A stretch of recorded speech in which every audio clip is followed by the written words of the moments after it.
Mjembe. Padarwadziza. Zvakaoma kani muzukuru. Mwe wako afunga kuti si yake.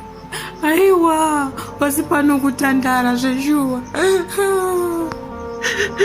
Kona Mwari, madima tora zvenyu inini, koza ndakwigura hangu.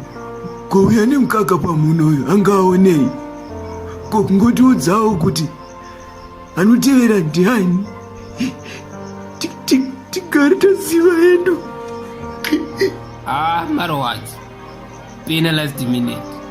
Ina ndane time ndinombona mukomana. Chii chakanyatsotora Bobby ana Mchembera nditaurei. Mukomana akazenga kutora zodhaka. Asina itombomutsura mukomana. Waisaona kana 1 energy saver papa Panhamo. Kana kudya mukomana akanga asingadya. Kuzoti kurara. Wesje. Zvakaoma shu. Yanga ya big league. Mutoriro watibira future semayo. Hapana kwatomboenda nemamiriro akaita geto aya. Matsomuredi aritorira life. Kuicho chando chacho zvachiri kuita nhasi. Mukati achishurei. Ingana maibve pane imwe nhamo. Kuri vanhu vacho zvavari vaishoma panapo. Shoko rerufu rakanyatsofamba here. Makadvertise renyaya dzikanatodzinisa kuSuperSport. Ukati pane kana mumwe angaoda Bobby here. Akanga ave mbavha yemakoko chaiyo. Plus pano hapana kachekudya. Vanhu vanoda kuchema wakavachidya. Pakaoma shu. Kunguru ndafonera mafundisi ekuchechi. Hapana kana mumwe ati asvika. Pana nouya baba. Chegore rinoti chaparidza tega nekuti pakaoma shu. Dai watoita vanowadana ako pawo. Vanogona kunge vatokanganwa havo vakomana vacho ivavo. Manje ndikabva pano panosara nangani naye ana Mchembera. Kuza apa ndakatotsigira base big time. Plus mungondipo makabeji nyange asinawo mafuta kana sauti ndimbotsikisa dumbu. Haiwa chikafu unochida. Ko anofire hake nenzara mwana. Musiye adye. Iwe usanzwa kuenda unopakurirwa udye. Zvino zvapasina kana mari yekofini naye. Tichatewe kuputira sarazaro here. Zvakaoma shuwa. Tichatopa zedu wardrobe yedu. Toita zvekuti mukomana afambe hake zvakanaka. Dai matobatsirana naPawa asati aenda. Maita mashikanguwa chaidzona ndakakumirira munhu washe. Baba. Ndatinonokei ndichimbosirwa nhumbi dzekuchinja kana ndave kumvuma. Hazvizonake kuti munhu ashanye nenhumbi dzimwedzo. Sezvo matikurei, I don't encourage kuti mufambe long distance aya baba. Muchizvinetsere henyu. Ndanganatoti muende henyu pedyo. Nemi pana Bobby apa. Tese takashinga. Musatityira zvenyu baba, tinobata shoko zvakanakisa. Zvakanakisa chaizvo musatityira. Handisi pakukangavadzana mufundisi. Handisi kukukumbirai. Asi apa inisa yaudha ndiri kutokuuzai zvokuita. Handisi pakuda kuisana nharo mani. Ai kaka, ko zvatoshata here munhu waMwari.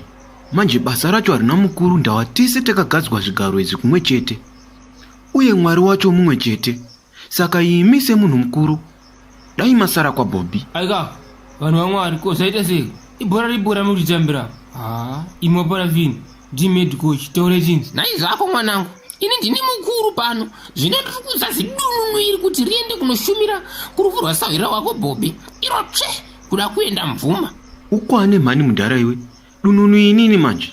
Nairo guma rako rinenge bhatanati. Iwe ndiwe mukuru. Enda unoparidza kwana Bobby uko. Undikwanire. Saka pa muri kupita na haji nekuti hapana kuda kuuya kuzoparidza kwasahwira wangu Bobby. Zvakaoma. Kwani iko Pawa. Harahwai yakangwarisa. Iri kuda ndiuye kwenyu kwandoshandwa nechando. Kusina chikafu. Hamuna kana tende. Zvino kumvuma uko kune funeral kwete nhamo. Munhu wacho akanga ine funeral policy yenyaradzo. Saka achatenga atori mabiko. Nekuti sahwira mukuru anopedza basa. Hoyo. Ndandafa kaini. Patitaipe finazi yangu mawani. Kanibonoona nyaradzo. Koka baba nyaradzo. Hauna kutototesa mablankets na iye nyaradzo wawarara uchitaura usiku hwese iye. No kule. Ngatitize nyaradzo funeral police apo. King. Kokunoku mukita sei futi? Kasi nchiri kuroda. Ndakakuudza wani kuti ma-qualifications anenge aripo mpana. Just think nyaradzo nekucreate employment areas. Anyway, sasa nyaya yako. Thought kuti makaona contract yekugera zvituna kaini. wopedza ndarota ma1 mudara. Problem ndeyekurarama natira mbanje.